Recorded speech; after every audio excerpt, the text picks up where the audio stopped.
నిన్న 4 గంటలకి సీల్ టైర్లు వేస్తే నైట్ 1 గంటకి పంచర్ అయిపోయింది ఫ్రెండ్స్.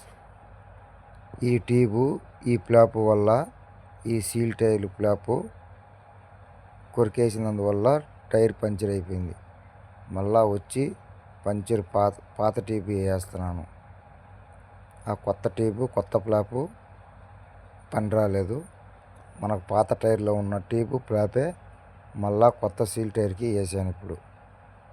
ఇప్పుడు వచ్చి 1 గంట ఒకే ఒక ట్రిప్ తోలింది. ట్యూబుని ఫ్లాప్ కొరికేసింది. దానివల్ల టైర్ పంచర్ అయింది. వచ్చి మన పాత టైర్లో ట్యూబు ఫ్లాపు సీల్ టైర్కి వేసాను. దీనివల్ల ఈ ట్యూబు ఈ ఫ్లాప్ వల్ల పని మొత్తం ఆగమైపోయింది. ఓకే ఫ్రెండ్స్, పంచర్ అయితే వేయించుకొని మళ్ళీ లోడింగ్కి వెళ్ళాలి. Bye friends.